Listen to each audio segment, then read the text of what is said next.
Hey folks, it's Marvin Cash, the host of the Articulate Fly, and we're back with another Southwest Virginia fishing report with Matt Reilly. How you doing, Matt? I'm doing good, Marvin. How are you? As always, just trying to stay out of trouble, and I think we can officially say we got some solid winter weather in Virginia, right?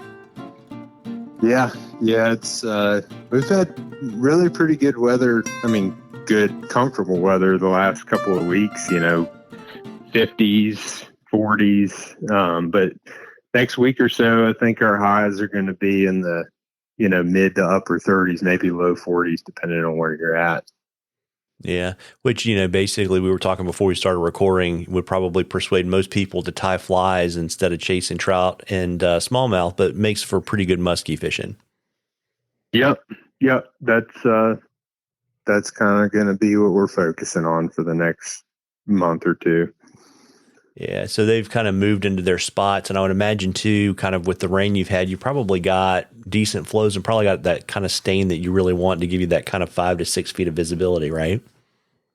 Yeah. The frankly, the water clarity was fantastic. Ideal. The last couple of weeks, we've likely, the upper river, the upper New tends to get stained a little bit, a little bit quicker than say the lower New, just because it's got a lot of mud banks and smaller tributaries and stuff like that. Less volume too. And we've had about it was running yesterday around 2,000 and it's up pushing 4,000 now. So it's likely pretty dirty. I haven't seen it in the last 12 hours or so, but it's likely pretty dirty. The lower New's high at the moment.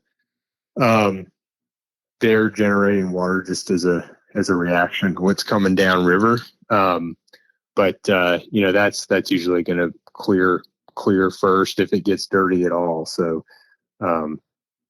that's kind of what we're looking at. Yeah, and on the darker kind of stained water, do you generally prefer like a darker pattern for contrast, or how do you like to kind of change what you fish with? I do, yeah. I definitely favor darker patterns. If I'm going to put any flash in there, it's going to be something like copper, or blue, maybe. Two good kind of stained water accent colors. And then, if I wasn't already, I'll fish a fly that's got a little bit more kind of water pushing ability, something with a big Buford head or a bulkhead or something like that just thumps a little bit more in the water. It's been my experience that just about any fish,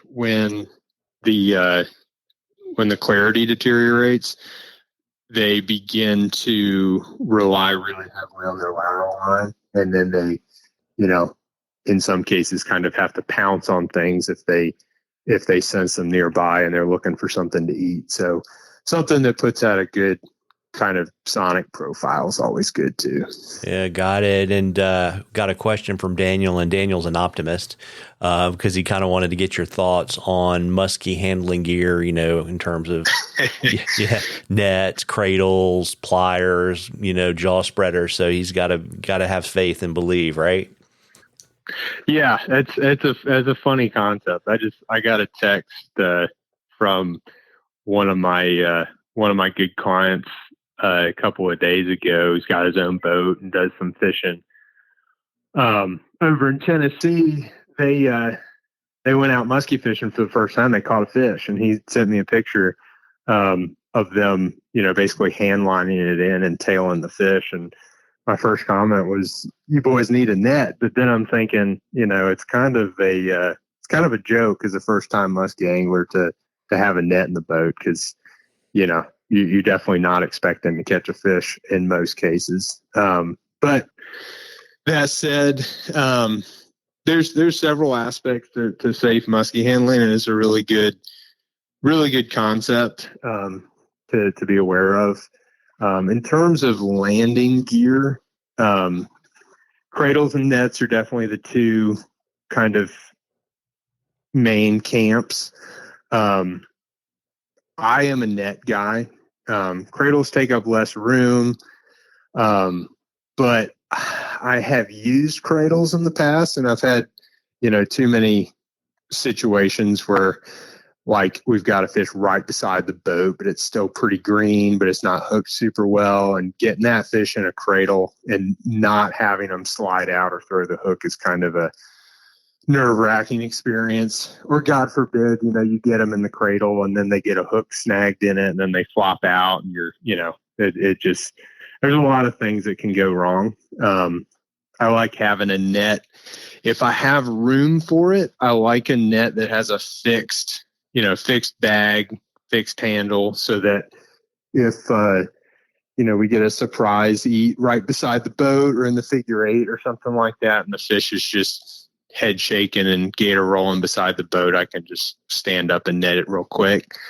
If you're in a smaller boat, a raft or canoe or drift boat or something, there's several options like the Stowmaster nets, the Ranger nets that have the handles that kind of slide in through the net bag to hide the length of that handle. But that's definitely my preference. I use either a Ranger kind of collapsible net, or I use a RS net. A Solo Slimers is the model that they make, which is plenty big enough for a really big muskie. And the benefit of a net too is that you don't have to pull them in the boat to deal with them like you do in a cradle. You can just kind of lean the handle down inside the boat and leave the bag outside with the fish submerged, and keep them resting there while you're getting ready to take pictures or take hooks out or whatever. So that's my take on that. In terms of other tools, you're definitely going to want a pair of fairly long pliers. I frankly just use a pair of 14-inch needle nose pliers. Hook cutters are good too. That's not as big of an issue with flies, I don't think, as it is in the gear world, because muskies are generally eating more hook points if they eat a lure versus a fly that might have one or two hooks. But it can happen where a fish eats a hook super, super deep, and it's just, way safer to just cut the hook off as much as you can and let the fish go.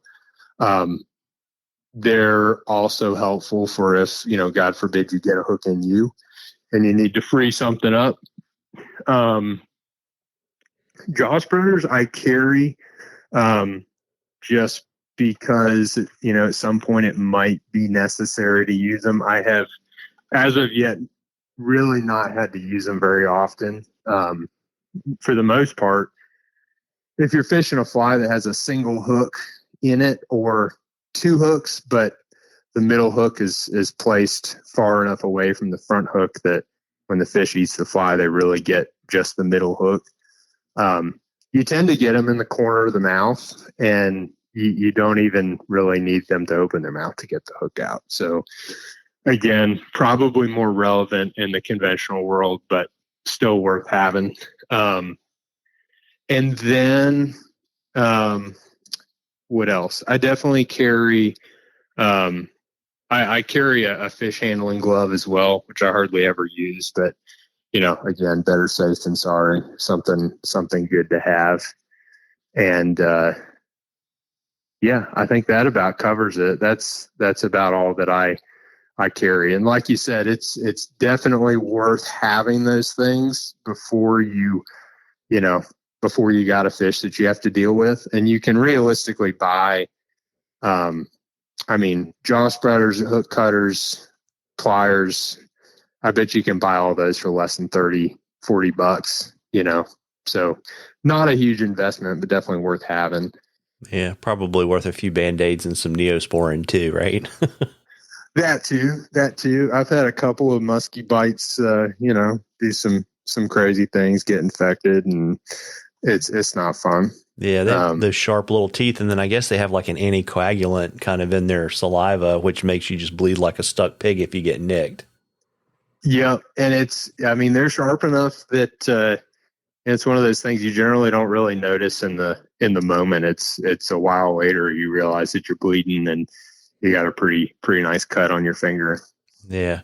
Well, yeah. Well, folks, we love questions at the Articulate Fly. You can email them to us. You can DM us on social media, whatever's easiest for you. And if we use your question, I will send you some Articulate Fly swag.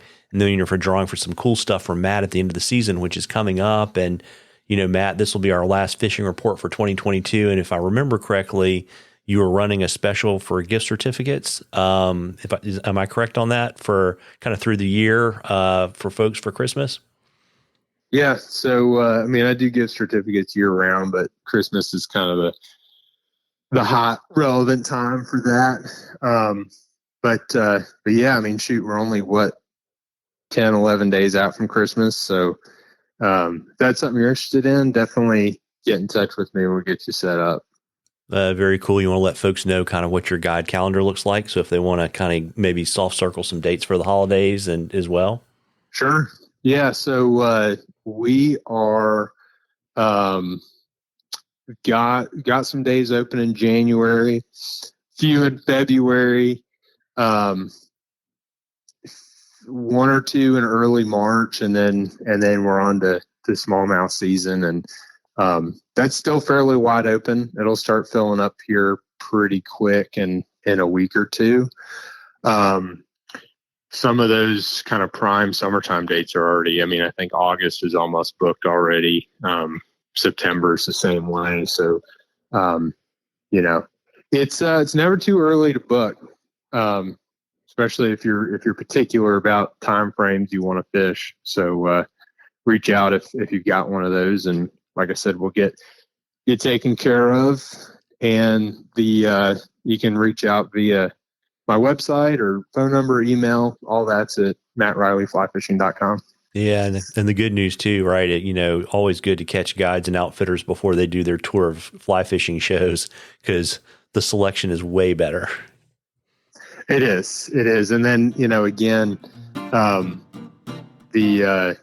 usually the first couple weeks of January is when I book most of my smallmouth calendar. So it's, you don't want to wait if you're looking for something specific.